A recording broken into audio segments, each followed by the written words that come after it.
So hello everyone, आज हम BHU BSc agriculture के बायोलॉजी के क्वेश्चंस को करने वाले हैं। सो चलिए सबसे पहले क्वेश्चन नंबर 1 को देखते हैं। क्वेश्चन नंबर 1 है यहाँ पे, which of the following are copper based intrauterine device of birth control. आपके जो है यहाँ पे 5 ऑप्शंस दिए गए हैं, 5 जो है दिए गए हैं, इसमें से चूज करना है कि कौन कौन से हैं। तो फर्स्ट है यहाँ पे Multiload 375, प्रोजेस्टोस्ट्रैट, LNG20, lips loop and copper 7 या फिर कॉपर T7 भी ज़्यादातर बोलते हैं। तो आपको बताना है कि कौन कौन से राइट आंसर है। तो यहाँ पे एक तो हो गया ए मल्टीलोड 325 और दूसरा जो है कॉपर 7 बोले या कॉपर T7। तो आपका ए एंड ई 2 हो रहा है, तो फोर्थ वन जो है राइट आंसर हो जाएगा। फोर्थ ऑप्शन जो इसका राइट आंसर है। नेक्स्ट चलते हैं क्वेश्चन नंबर 2 की तरफ। क्वेश्चन नंबर 2 है यहाँ पे, arrange the steps for plant breeding programme in correct order. आपको स्टेप्स बताना है, एक्चुअली एनसीईआरटी में भी दिया गया है, तो आपको स्टेप्स बताना है कौन कौन से जो है स्टेप्स को आपको फॉलो यहाँ पे जो हम करते हैं। तो सबसे पहले देखो क्या करते हैं, यहाँ पे हम कलेक्शन करते हैं। आपको स्टेप 5 दिया गया है, इसमें से बताना है। तो सबसे पहले हम कलेक्शन जो करते हैं, वेरिएबिलिटी जो हमको वेरिएबल चाहिए उसका जो हम कलेक्शन करते हैं। उसके बाद क्या करते हैं, इवेलुएशन करते हैं कि वो जो हमको चाहिए वो है या नहीं। और उसके बाद जो है पेरेंट्स को सेलेक्ट करते हैं, उसके बेसिस पे जिसमें से चाहिए वो पेरेंट्स सेलेक्ट करेंगे। फिर क्रॉस कराते हैं, cross hybridisation among the selected plant. जो भी प्लांट हम सेलेक्ट कर लिए उनके बीच में क्रॉस हाइब्रिडेशन कराते हैं। फिर क्या करते हैं, क्रॉसिंग के बाद फिर से सिलेक्शन करेंगे कि हमारा जो चाहिए हमें जो वेरिएबिलिटी वो मिला कि नहीं। फिर सिलेक्शन करके फिर टेस्ट करते हैं कि सुपीरियर उनमें से कौन सा है। और फिर जो है फाइनली क्या करते हैं, फिर से टेस्ट करने के बाद सुपीरियर रिकॉम्बिनेंट लेने के बाद टेस्ट करने के बाद उसको क्या करते हैं, हम रिलीज कर देते हैं कमर्शियल लेवल पे जो है बेचने के लिए या फिर सेल करने के लिए। तो ये जो है आपका ऑप्शन हो जाएगा। तो आपका कौन सा था, डी, बी, ई, फिर ए और सी, यानी कि फोर्थ जो है इसका भी राइट आंसर है। तो फोर्थ जो है इसका राइट आंसर हो जाएगा। नेक्स्ट क्वेश्चन चलते हैं क्वेश्चन नंबर 3 की तरफ। क्वेश्चन नंबर 3 है मैच करना है, मैच वाला बताना है आपको। तो आपको यहाँ पे है ए के अंदर कुको एंड क्रो, सेकंड है सी एनेमोन एंड क्लाउन फिश, सी है यहाँ पे algae and fungi in lichens, कस्कटा growing on the plants, और यहाँ पे commensalism, ectoparasite, mutualism and brood parasitism. तो इसका जो राइट आंसर हो जाएगा ये आपका थर्ड वन है। यहाँ पे इसका जो थर्ड वन है कि ए का जो है फोर्थ हो जाएगा, ठीक है, ए का फोर्थ ब्रूड पैरासाइटिज्म हो जाएगा क्रो वाला। सी एनेमोन जो होता है बी का फर्स्ट हो जाएगा, यहाँ पे कॉमेंसलिज्म शो करेगा। एल्गी एंड फलाई जो है यहाँ पे थर्ड हो जाएगा, म्यूचुअलिज्म शो करते हैं। और कस्कटा ग्रोइंग वाला जो जगह ये एक्टोपैरासाइट हो जाएगा। तो ये जो आपका थर्ड जो है इसका राइट आंसर हो जाएगा। नेक्स्ट चलते हैं क्वेश्चन नंबर 4 की तरफ। 4 है यहाँ पे, इन multiple ovulation embryo transfer technology MOET a cow is administrated with which hormone. बोल रहा है कौन सा, तो यहाँ पे जो है थर्ड हो जाएगा FSH जो है यहाँ पे दिया जाता है। नेक्स्ट यहाँ पे क्वेश्चन नंबर 5। क्वेश्चन नंबर 5 है, identify the correct statement from the following regarding assisted reproductive technology. आपके ऑप्शन हैं, इन ZIFT the zygote or early embryo up to 8 blastomeres could be transferred into fallopian tube. Next है B option यहाँ पे, transfer of zygote collected from a donor to into fallopian tube of another female is called gift GIFT। और next है, in ICSI a sperm is directly injected into ovum। D है, if the male partner has low sperm count then ET technique could be used। Fifth है यहाँ पे, STD में result into gastro intestinal infection. तो यहाँ पे जो है फिफ्थ का राइट आंसर आपका हो जाएगा। पहला एक तो है यहाँ पे ये सही है, और दूसरा जो है in ICSI sperm directly injected into the ovum. तो A एंड C ओनली यहाँ पे जो है राइट आंसर हो जाएगा, यानी फर्स्ट जो इसका राइट आंसर है। नेक्स्ट है यहाँ पे, एक्चुअली जो NCERT के अंदर जो दिया गया है आपको डायरेक्ट बताना है कि कौन सा जो है इसमें से सही है। आपको N जो यहाँ पे पॉपुलेशन डेंसिटी शो करता है एट टाइम, R जो intrinsic rate of natural increase and K carrying capacity. तो आपको पता होगा क्या होता है इसका, DN/dt equal to RN into K minus N upon K, ये फॉर्मूला। तो यही जो है NCERT की डायरेक्ट फॉर्मूला आपसे पूछ लिया गया है। तो आपका जो है थर्ड यहाँ पर राइट आंसर हो जाएगा। तो थर्ड वन जो है राइट आंसर है। नेक्स्ट क्वेश्चन 7 चलते हैं। क्वेश्चन नंबर 7 है, mother and father both have blood group B, they have 2 children, one is with blood group O and second one is with blood group B। तो genotype of mother and father respectively will be. अब देखो दो इसके बच्चे हैं, दोनों बच्चे हैं, एक तो जो है यहाँ पे O शो कर रहा है और दूसरा B शो कर रहा है। तो क्या होंगे पेरेंट्स के, या पेरेंट्स यहाँ पे क्या होंगे, IOIB होंगे। और तभी जो है ये पॉसिबल है कि दोनों के जो है B और O, एक बच्चा B हो और एक बच्चा O हो। जब आप कल यहाँ पे कैलकुलेट कर लोगे B और O बनाओगे तो यहाँ पे B हो जाएगा, B O हो जाएगा, यहाँ पे फिर बी ओ और ओ ओ, तो देखो ओ से यहाँ पे ओ बन गया और एक जो है बी बी बना हुआ है, तो यही जो है इसका राइट आंसर क्या हो जाएगा, फोर्थ वन, सॉरी इसका फोर्थ जो है राइट आंसर हो जाएगा। पेरेंट्स के जो है ये होने चाहिए आई बी आई ओ जो होने चाहिए इनके जीनोटाइप, तभी दोनों पॉसिबल है, दोनों बच्चे जो है एक बी और एक ओ हो।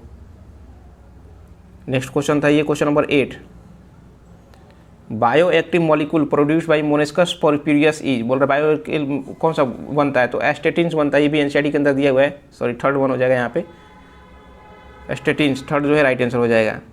नेक्स्ट है question number 9, which of the following statement are meant for improved reproductive health of society, बोल रहे हैं स्टेटमेंट आपको 4 दिए गए हैं, उसमें से बताना है कि कौन सा जो है सही है कौन सा गलत है, ठीक है। तो यहाँ पर आप देखते हैं पहला है कि better awareness about sex related problems, तो ये तो सही है कि सही बेटर अवेयरनेस होना चाहिए सोसाइटी के अंदर। नेक्स्ट है early detection and cure of STI, तो ये भी सही है कि सेक्सुअली ट्रांसमिटेड जो भी डिजीज तो अर्ली डिटेक्ट कर ले तो ज़्यादा सही है, तो बी भी सही है यहाँ पे। नेक्स्ट है बेटर पोस्ट नेटल केयर, तो ये भी सही है कि बेटर होना चाहिए पोस्ट नेटल केयर। लास्ट है डी है कि large family size and early marriage, ये गलत है, लार्ज फैमिली साइज नहीं होना चाहिए और अर्ली मैरिज भी नहीं होना चाहिए इंप्रूव रिप्रोडक्टिव हेल्थ के लिए, तो ए बी और सी आपका यहाँ पे जो है सही है, तो ए बी एंड सी, तो यहाँ पे फोर्थ जो है इसका राइट आंसर हो जाएगा। Next question number 10, the annual net primary productivity of whole biosphere is approximately dry weight of actually organic matter आपसे पूछ रहा है, तो कितना है, ये एनसीईआरटी के अंदर जो आपको दिया हुआ है, तो इसका कितना होगा 170 बिलियन टन, ठीक है, तो इसका जो है फोर्थ आंसर जो है राइट हो जाएगा। देखोगे आपके बहुत सारे जो है एनसीईआरटी बेस्ड ही क्वेश्चन इस बार आए हैं, पूरा लगभग मान के चलो 90% एनसीईआरटी बेस्ड ही क्वेश्चन है, तो आप भी एनसीईआरटी को अच्छे से पढ़िए। नेक्स्ट क्वेश्चन है question number 11, many organism show symbiotic relationship and provide benefit to each other, name a fungus that provides phosphorus to the crop plant। अब यहाँ पे बोल रहा है कि बहुत सारे जो symbiotic relationship है, ये भी एनसीईआरटी में आपको दिया हुआ है, तो क्या हो जाएगा, ग्लोमोस हो जाएगा इसका सेकेंड। ज़्यादातर मैं डायरेक्ट आंसर आपको बताते जाऊँगा ताकि वीडियो जो है लंबा ना हो। In the diagram given below choose the correct functions perform by label ए, अब यहाँ पे बोल रहा है कि लेबल ए के द्वारा जो है परफॉर्म जो बना किया था उसका बारे में क्यों बताना है आपको, यहाँ से ये क्या करता है, ठीक है। तो इसमें क्या होते हैं कि हाइड्रोलाइटिक इंजाइम्स, एक्चुअली जो इंजाइम्स होते हैं तो क्या करता है, ये contents enzyme which help in fertilisation of ovum, ये फर्टिलाइजेशन में हेल्प करता है, ठीक है, ओवम को, इसमें जो है इंजाइम जो होते हैं, तो फर्स्ट जो इसका राइट आंसर हो जाएगा। नेक्स्ट है क्वेश्चन नंबर है यहाँ पे 13, क्वेश्चन नंबर 13 क्या है, the genetic disorder showing broad flat face forward tongue and palm crease in an affected person is due to, तो आपको पता होगा ये एनसीईआरटी में दिया हुआ है डाउन सिंड्रोम की वजह से होता है, तो ये जो आपको सिम्टम्स दे दिया है डायरेक्ट एनसीईआरटी का जो सिम्टम्स दे दिया है, तो सिम्टम्स आपको याद होगा, डायरेक्ट आप बता दोगे क्या होता है ये डाउन सिंड्रोम के अंदर, तो सेकंड जो इसका राइट आंसर हो जाएगा। इसलिए एनसीईआरटी आप अच्छे से पढ़िए, एनसीईआरटी के अंदर से डायरेक्ट उठा के सब क्वेश्चन डाला गया है। Next question number 14, activated sludge produce during sewage treatment consists of, अब इसके अंदर क्या होता है, तो सेडिमेंटेड फ्लक्स होता है, तो फ्लक्स जो हो जाएगा इसका राइट आंसर क्या हो जाएगा, थर्ड हो जाएगा। ये भी एनसीईआरटी का ही हुआ है क्वेश्चन है। नेक्स्ट है यहाँ पे आपको मैच करना है, ठीक है, क्वांटिटेटिव इनहेरिटेंस, ठीक है, क्वांटिटेटिव इनहेरिटेंस, तो इसका जो है आपको क्या होगा, स्किन कलर इन ह्यूमन होता है। नेक्स्ट है प्लियोट्रोपी क्या कौन शो करता है, तो यहाँ पे जो है फिनाइल कीटोन यूरिया करता है। फिर है सी मल्टीपल एलिज्म कौन सा शो करता है, एबीओ ब्लड ग्रुप जो होते हैं, IBO साइ हो गया ना, IBO, तो वही। फिर है नेक्स्ट इनकम्प्लीट डोमिनेंस किसके साथ हो गया था, फ्लावर कलर इन स्नैपड्रैगन, तो कौन सा था यहाँ पे, फर्स्ट का फोर्थ आ रहा था, फर्स्ट का फोर्थ, तो यही है सेकेंड वाला, सेकेंड जो इसका राइट आंसर हो जाएगा। Next question number 16, select the correct option regarding BT cotton के रिगार्डिंग जो आपको ऑप्शन बताना है कौन कौन सा सही है कौन सा गलत है, ठीक है। अब देखते हैं पहला क्राई सेकेंड एसीजीन, तो ये तो गलत है। प्रोड्यूस प्रोटीन क्रिस्टल, हाँ प्रोटीन क्रिस्टल इसके अंदर जो है बनता है। नेक्स्ट है बैसिलस थ्यूरोपोटिक्स, तो ये गलत है, बैसिलस थ्यूरेंजेनेसिस होता है। नेक्स्ट है डी के अंदर जो टॉक्सिक इंसेक्टिसाइडल प्रोटीन, हाँ तो इंसेक्ट को ये मारता है। नेक्स्ट है यहाँ पे किल लेपिडोट्रम्स, तो ये भी सही है। तो आपका कौन कौन सा सही हुआ इसके अंदर, एक तो बी हुआ, सी बी डी एंड ई हुआ, तो बी डी ई सेकेंड जो इसका भी राइट आंसर हो जाएगा। नेक्स्ट क्वेश्चन नंबर 17 के अंदर फिर से जो है आपको 5 ऑप्शन दिए हुए हैं, उसमें से चूज कर बताना है कि कौन सा जो है जेनेटिकली मॉडिफाइड प्लांट्स जो होंगे वो एडवांट होते हैं, एडवांटेजेस होते हैं फॉर फॉलोइंग रीजन, किस कौन कौन से रीजन की वजह से जो एडवांस होते हैं, ठीक है। तो अब देखते हैं इसके अंदर, are less tolerant to stress, बोल रहा है कि वो स्ट्रेस के केस में लेस टॉलरेंट होते हैं, तो गलत हो जाएगा क्योंकि स्ट्रेस के केस में वो ज़्यादा टॉलरेंट हो जाते हैं। नेक्स्ट है so reduction in reliance on chemical pesticide, ये सही है कि केमिकल पेस्टिसाइड पे वो अब कम निर्भर रहते हैं। फिर है कि so reduction in post harvest loss, ये भी सही है कि जो है लॉस जो होता है इनमें कम होता है पोस्ट हार्वेस्ट, यानी कटाई करने के बाद, कटाई या फिर जो है जो हम हार्वेस्ट करते हैं उस समय लॉस इसके अंदर जो है कम हो जाता है। नेक्स्ट है are cheaper and easily available, ये गलत है, चीपर सस्ता नहीं होता है। Led to enhancement in nutritional value, हाँ ये सही है कि न्यूट्रिशनल वैल्यू इसकी वजह से जो है बढ़ जाता है। कई बार देखे होंगे आप कि राइस के अंदर भी जो है विटामिन ए और ये सब जो चीज़ें हम लोग पढ़ते हैं कि उसके अंदर जो इनको कॉर्पोरेट कर दिया जाता है, जिंक हो गया, जिंक रिच राइस, तो ये सब जो है इसके फायदे हैं। तो ये जो है यहाँ पे कौन कौन सा सही हुआ है आपका, एक तो ये हो गया, फिर सी हो गया और बी हो गया, तो बी सी एंड ई, तो बी सी ई सेकेंड जो है इसका भी राइट आंसर है। नेक्स्ट है in eukaryotes the replication of DNA take place at, कौन सा होता है ये जो आई होप कि आप सभी को पता है कौन सा होता है, एस फेज में, ठीक है। तो इसका जो हो जाएगा फर्स्ट जो हो जाएगा राइट आंसर हो जाएगा। Soma clones can be obtained by, बोल रहा है कि सोमा क्लोन्स हम किसके थ्रू जो है कर सकते हैं, तो आपको पता होगा कि माइक्रो प्रोपागेशन, आपको जो है राइट आंसर क्या हो जाएगा, third one micro propagation. Next है क्वेश्चन नंबर 20, क्वेश्चन नंबर 20 है a cross between two tall plants result in of a spring of 25% drop, बोल रहा है कि दो टॉल प्लांट्स थे तो उनका जो रिजल्ट आ रहा है उसमें क्या है 25% जो है ड्रॉप प्लांट आ रहा है। यहाँ कहने का मतलब सिंपल सा है कि 25 × 75 3:1 का रेशियो आ रहा है। तो कब आता है ये आपको भी पता, आप लोग पढ़े भी होंगे तो आपको पता होगा कि टी स्मॉल टी जब हम लेते हैं इस केस में क्या होता है, एक तो कैपिटल टी आएगा, दो कैपिटल टी या स्मॉल टी आते हैं और एक स्मॉल टी आता है, इस तरह का रेशियो आता है। तो ये 25% हो जाता है और दोनों मिलके क्या हो जाते हैं 75% कर देते हैं क्योंकि दोनों ही टॉल होते हैं। यह ड्रॉप होता है तो कौन सा केस में आता है, इस तरह के पेरेंट्स जब होते हैं तो एक कैपिटल टी एक स्मॉल टी, तो ये कौन सा हो जाएगा, सेकेंड इसका भी जो है राइट आंसर हो जाएगा। नेक्स्ट है क्वेश्चन नंबर 21, अब यहाँ पे बताना है आपको 21 के अंदर, तो ठीक है पहला हो गया, यहाँ पे देखते हैं न्यूक्लियस, न्यूक्लियस का क्या हो जाएगा, न्यूक्लियस के अंदर क्या होता है जेनेटिक मटेरियल होता है, तो न्यूक्लियस के अंदर जेनेटिक मटेरियल हो गया। फिर स्पर्म के केस के अंदर जो है आपको बताना है, बी के अंदर क्या हो जाएगा, बी मिडिल पीस, ठीक है, बी हो गया मिडिल पीस के अंदर क्या होता है एनर्जी माइटोकॉन्ड्रिया होता है। सी एक्रोसोम, एक्रोसोम क्या होता है एंजाइम्स होते हैं इसके अंदर, क्योंकि ये जो है शुरुआत में डाइजेशन ओवम के डाइजेशन में हेल्प करते हैं। नेक्स्ट है टेल क्या हो जाएगा, लास्ट बचा स्पर्म को मोटिलिटी देता है मूवमेंट में, तो इसका जो है राइट आंसर क्या हो जाएगा, ए का फोर्थ और ए का फोर्थ, बी का थर्ड, तो ये जो हो जाएगा थर्ड इसका राइट आंसर हो जाएगा। नेक्स्ट क्वेश्चन है question number 22, restriction enzyme used in biotechnology are also called as molecular scissor because they can cut at, आपको पता होगा ये तो रेस्ट्रिक्शन एंजाइम क्या होता है, क्यों इनको बोलते हैं, क्योंकि एक स्पेसिफिक पॉइंट पे जाके जो है काटते हैं, तो क्या हो जाएगा DNA at a specific site, तो इसका जो है राइट आंसर क्या हो जाएगा सेकेंड। नेक्स्ट क्वेश्चन है question number 23, the correct sequence of secretion of milk from different parts of memory gland in human female is from, अब भी एनसीईआरटी आपको याद होगा तो आप आसानी से कर दोगे, क्या होता है पहले एल्वियलाई होता है, फिर मेमोरी ट्यूब्यूल्स होता है, फिर मेमोरी डक्ट होता है, मेमोरी एम्प्यूला, लैक्टिफेरस डक्ट होता है, तो आपका जो है थर्ड इसका क्या हो जाएगा right answer. Next question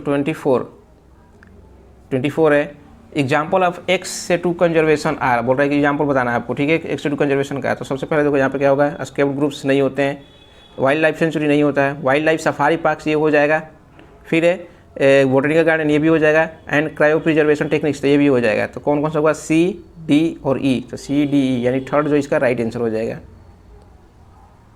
question number 25, sweet potato and potato are example of, अब देखो स्वीट पोटैटो और पोटैटो जो होता है ये देखने में तो दोनों लगते हैं एक ही जैसे रूट मॉडिफिकेशन होगा या फिर सूट, लेकिन ऐसा नहीं होता है, एक जो होता है रूट मॉडिफिकेशन होता है और एक जो है स्टेम मॉडिफिकेशन होता है। तो यहाँ पे क्या हो जाएगा एनालोगस, यानी देखने में एक जैसे लगते हैं लेकिन होते नहीं हैं, तो इसका जो है थर्ड आंसर जो हो जाएगा राइट हो जाएगा।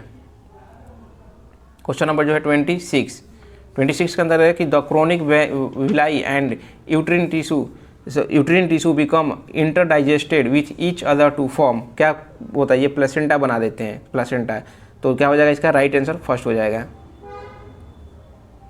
27 क्वेश्चन नंबर 27 है फिर से आपको अरेंज करना है, आपको arrange the following stage of mega sporogenesis in correct sequence, आपको जो है अरेंज करना है एक्चुअली, ठीक है। तो सबसे पहले देखो यहाँ पे क्या हो जाएगा, सबसे पहले क्या होता है मेगास्पोर मदर सेल, ठीक है। फिर क्या करते हैं मेगास्पोर से डायड बनता है, ठीक। फिर उसके बाद क्या बनता है मेगास्पोर टेट्राड, डायड से 2 से 4 हो जाएगा, टेट्राड हो जाएगा। फिर क्या होगा मोनोस्पोरिक डेवलपमेंट उसके अंदर हो जाता है और फाइनली क्या हो जाएगा मैच्योर एम्ब्रियो से 8 न्यूक्लिएट बन जाता है। 7 सेल और 8 न्यूक्लिएटेड, आपको पता होगा कि 7 सेल 8 न्यूक्लिएटेड, तो ये जो है फाइनल बनता है। तो क्या हो रहा था पहले ए आया था आपका, फिर सी आया है, फिर ई आया है, फिर बी आया है, फिर डी आया है, ACEBD। तो ये जो है थर्ड जो हो जाएगा इसका राइट आंसर हो जाएगा।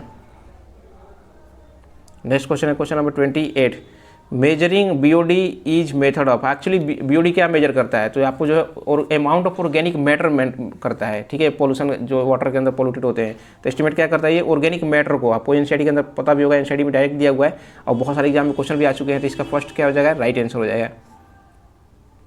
29 फिर से जो है आपको मैच वाला क्वेश्चन है, मैच करके बताना है कि आपको क्या होगा आंसर, ठीक है। देखते हैं इसका 29। तो पहला है क्लिस्टोगेमी। क्लिस्टोगेमी क्या होता है pollination in flower which remains close, तो क्लिस्टोगेमी हो जाएगा फर्स्ट का जो है 4 हो गया। नेक्स्ट है जिटेनोगेमी। जिटेनोगेमी क्या हो जाएगा क्रॉस पोलिनेशन होता है between flowers of the same plant, तो बी का जो हो जाएगा सेकंड हो जाएगा। सी चेस्मोगेमी। चेस्मोगेमी क्या होता है कि पोलिनेशन इन ओपन फ्लावर, ये सब NCERT में दिया हुआ है। एंड डी का क्या हो जाएगा थर्ड हो जाएगा, cross pollination between flowers of different plant से जो सिनोगेमी। तो आपका क्या आ रहा था इसका जो है ए का 4 बी का सेकेंड, ए का 4 बी का सेकेंड, यानी कि सेकेंड जो इसका राइट आंसर हो जाएगा। नेक्स्ट क्वेश्चन चलते हैं क्वेश्चन नंबर 30। ये भी बहुत सारे एग्जाम में क्वेश्चन जाके पूछे जा चुके हैं। विच of the following codon stops the protein synthesis, के लिए जो है स्टॉप कोडोन पूछ रहा है, तो कौन कौन सा होता है UAA, UAG एंड UGA। तो फर्स्ट वाला ही जो इसका राइट आंसर हो जाएगा। ये तो आप सभी को मुझे लगता है याद होगा। नेक्स्ट है इन species area relation the value of Z for fungivorous, that means frugivorous in fruit eating birds and animals in the tropical forest of different component is। अब इसका कितना होता है तो 1.15 होता है। तो राइट आंसर क्या हो जाएगा फर्स्ट हो जाएगा डायरेक्ट इसका। नेक्स्ट क्वेश्चन चलते हैं question number 32, aquatic plants in which pollination takes place by wind और इंसेक्ट्स आर। आपको ये जो है NCERT में दिया हुआ आपको बताना है कि एक्वेटिक प्लांट्स के अंदर जो पोलिनेशन होता है उसको हम क्या बोलते हैं, ठीक है। टेक्स प्लेस बाय विंड और इंसेक्ट्स के द्वारा जो होता है, ठीक। तो यहाँ पे क्या आंसर होगा तो जोस्ट्रा इसके अंदर नहीं होता है, वाटर हाइकेन, हाँ ये वाटर हाइकेन के अंदर हो जाएगा। हाइड्रिला के अंदर नहीं होता है, वेलेस्नेरिया के अंदर नहीं होता है, वाटर लिली के अंदर होता है। तो बी और ई जो है इसका राइट आंसर हो जाएगा, यानी बी एंड ई फोर्थ जो इसका राइट आंसर हो जाएगा। क्वेश्चन नंबर चलते हैं क्वेश्चन नंबर 33 की तरफ। क्वेश्चन नंबर 33 है arrange the step of the process of decomposition in correct order. Decomposition का आपको स्टेप बताना है, ये भी NCERT के अंदर दिया हुआ है, स्टेप वाइज आपको बताना है यहाँ पे क्या क्या होता है। तो सबसे पहले देखो सबसे पहले क्या होता है फ्रेगमेंटेशन होता है, फिर लीचिंग होगा, फिर कैटाबोलिज्म होता है उसके ऊपर, फिर ह्यूमिफिकेशन होता है और लास्ट में जो है मिनरलाइजेशन होता है। मिनरलाइजेशन लास्ट में सबसे ज़्यादा मिनरल उसमें से निकलता है। तो कौन सा राइट आंसर हो जाएगा CAE, फिर था आपका B और फिर D, यानी सेकंड जो इसका राइट आंसर हो जाएगा। नेक्स्ट क्वेश्चन है question number 34, the meiocytes of an organism contain 32 chromosome, then the number of chromosome in its gametes. बोल रहे मियोसाइट के अंदर 32 थे, तो कितना हो जाएगा उसका आधा हो जाएगा क्रोमोजोम, ठीक है। तो कितना हो जाएगा 16, सेकंड जो इसका राइट आंसर हो जाएगा। Wings of an eagle, butterfly and bat shows, क्या शो करते हैं, यानी wings of eagle, butterfly and bat क्या शो करते हैं, तो कन्वर्जेंट इवोल्यूशन शो करते हैं, क्योंकि तीनों जो है काम क्या चीज़ में उड़ने में काम आते हैं, तो कन्वर्जेंट यानी सेकेंड। नेक्स्ट क्वेश्चन है क्वेश्चन नंबर 36 का है the region of transcription unit in DNA are. अब क्या होता है DNA के अंदर रीजन जहाँ पे ट्रांसक्रिप्शन होता है, तो सबसे पहले आपको पता होगा प्रोमोटर होता है, फिर स्ट्रक्चरल जीन होता है, फिर टर्मिनेटर होता है। तो यहाँ पे देखो कौन सा होगा फर्स्ट वाला ही जो है क्या राइट आंसर हो जाएगा। NCERT से ही बेस्ट सारे क्वेश्चन इस बार पूछे गए हैं, बहुत सिंपल क्वेश्चन पूछे गए हैं, तो आप NCERT को बहुत अच्छे से पढ़िएगा। Next question number 37, A part of a gene which codes for an enzyme is called cistron. ये भी एकदम NCERT के अंदर दिया हुआ है, सिस्टोन बोलते हैं इसको। तो ये जो है इसका सेकंड जो है राइट आंसर दिया हुआ है। नेक्स्ट क्वेश्चन है क्वेश्चन नंबर 38 के अंदर है select the incorrect statement regarding RNA interference. आपके ऑप्शन है gene expressions can be controlled by using RNA molecules. Next है RNA interference prevents infestation. Next है it is use to block expression of certain genes. और fourth option है it is initiated by double standard DNA। तो right answer यही हो जाएगा कि double standard DNA fourth, ये जो है गलत हो जाएगा यहाँ पे, मतलब ये जो है चीज़ें गलत बता रहा है, इसलिए जो आपका राइट आंसर यहाँ पे ऑप्शन पूछ रहा था कि इनकरेक्ट कौन सा था, यही जो है सही फोर्थ जो है राइट आंसर हो जाएगा, क्योंकि बाकी तो सही स्टेटमेंट था, यही गलत था। कि डीएनए डबल स्ट्रैंडेड डीएनए से इनिशिएट नहीं होता है। तो फोर्थ ऑप्शन जो है इसका ऑप्शन आंसर हो जाएगा। नेक्स्ट क्वेश्चन है question number 39, which of the following enzyme acts as molecular scissor in recombinant DNA technology. आप सभी को पता है क्या बोलते हैं इसको, रेस्ट्रिक्शन एंजाइम बोलते हैं। जो अब ऊपर भी क्वेश्चंस पढ़े थे, रेस्ट्रिक्शन एंजाइम का आया था कि स्पेसिफिक साइट से कट करता है, तो रेस्ट्रिक्शन एंजाइम यानी सेकंड जो इसका राइट आंसर हो जाएगा। ये बहुत सारे एग्जाम में भी क्वेश्चन पूछा जा चुका है। नेक्स्ट क्वेश्चन नंबर 40 के अंदर है in gel electrophoresis the separated bands of DNA are cut out from the agarose cell and agro gel and extracted from the gel piece, this step is known है, this इस स्टेप को क्या बोलते हैं, इल्यूजन बोलते हैं। एनसीईआरटी में साफ लिखा हुआ है, तो ये क्या हो जाएगा इसका right answer, illusion. Next question number 40 तो हो गया। क्वेश्चन नंबर 41 है यहाँ पे 41। देखो अब यहाँ से जो है पैराग्राफ बेस्ड क्वेश्चन है, यानी कि आपको पैराग्राफ बेस्ड जो है 10 क्वेश्चन मिलेंगे, जिसमें कि 2 पैराग्राफ है और एक पैराग्राफ से 5 क्वेश्चन दिए हैं। तो एक ही पैराग्राफ आपको बार बार मिलेगा 41 से लेकर 45 तक। तो इसी पैराग्राफ के बेसिस पे जो आपसे क्वेश्चन पूछा जाएगा। तो देखो यहाँ पे पहला क्वेश्चन है देखो पहले तो आप पैराग्राफ पढ़ लो, ठीक है। और देखो यहाँ पे almost 99% of particulate matter in air can be removed by, बोल रहा है कि कैसे हम कर सकते हैं रिमूव 99%। तो इसी पैराग्राफ से जो है आपको आंसर देना है, इसे पैराग्राफ में जो है दिया हुआ है। तो आपको बताना है, यहाँ पे आपको बताना है कि कैसे हम कर सकते हैं। तो ये जो है इलेक्ट्रोस्टैटिक प्रेसिपिटेटर की मदद से हम जो है कर पाएंगे। आपको जो इसी में से खोज के बताना है कि आपको कहाँ पे है कि 99% particulate matter can be remove by. तो यहाँ पे आप देखोगे, यहाँ पे दिया हुआ है इलेक्ट्रोस्टैटिक प्रेसिपिटेटर। एकदम सिंपल से पैराग्राफ आए थे, आपको डरना नहीं है।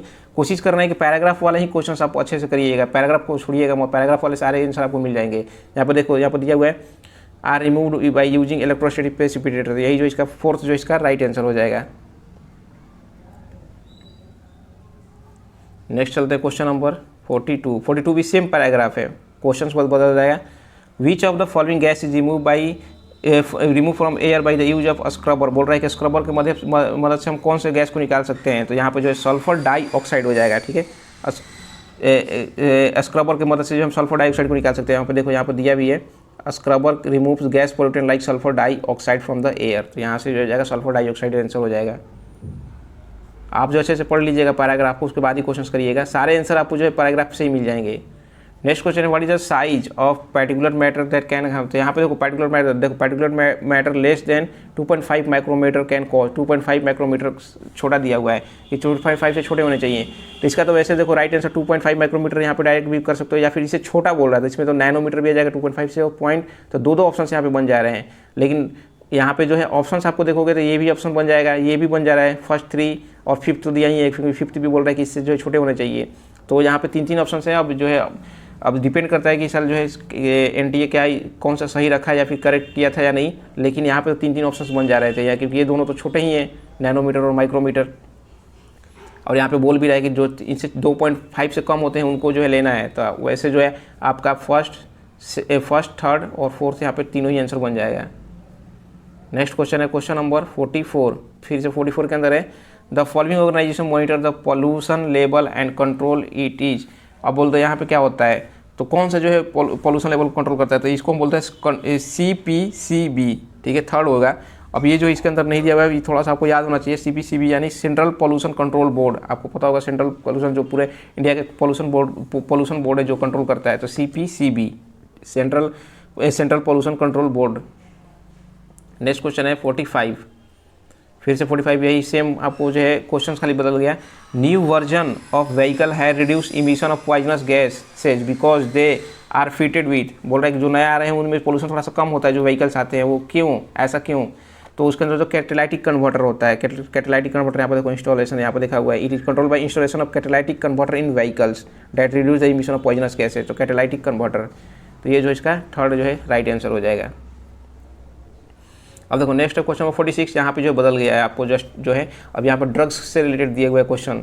तो बोल रहा है कि chemically name of smack is, chemically जो होता है उसको अस्मैक उसको हम क्या बोलते हैं। और यहाँ पर देखो ये इसका हो जाएगा डाई एसिटाइल मोर्फिन, ठीक है। अब ये भी जहाँ पर मिल जाएगा इसी के अंदर, smack is chemically called diacetylmorphine, यहाँ पर देखो यहाँ पर दिया हुआ है। तो इसी में से जो है आंसर आपको खोज के बताना है। नेक्स्ट है क्वेश्चन नंबर 47, ठीक है। 47 है यहाँ पे medical use of drugs is, medical use हम ड्रग्स का जो है मेडिकल यूज किस लिए करते हैं, ठीक है, मेडिकली हम किस लिए यूज करते हैं यहाँ पे पूछ रहे थे, to use as a strong painkiller, ठीक है, स्ट्रॉन्ग पेन किलर के रूप में जो है ड्रग्स हॉस्पिटल्स के अंदर जो यूज किया जाता है ऑपरेशन के बाद में, या फिर कैंसर के जो ऑपरेशन होता है तो वहाँ पे यूज किया जाता है, क्यों होता है, पेन किलर या फिर सेडेटिव के रूप में, ठीक है, पेन किलर के रूप में मेनली जो है हम इसको यूज करते हैं मेडिकल के अंदर। तो ये जो इसका राइट आंसर हो जाएगा फोर्थ यहाँ पे।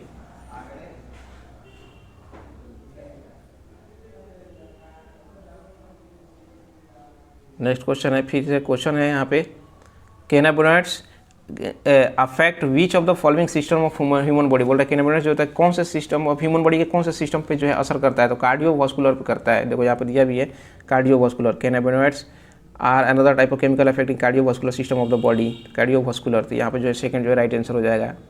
आपको सारा के सारा जो है पैराग्राफ से ही खोज के जो आंसर बताना है यहाँ पे। The adverse effect of smoking are, बोल रहा है स्मोकिंग का एडवर्स इफेक्ट क्या होता है।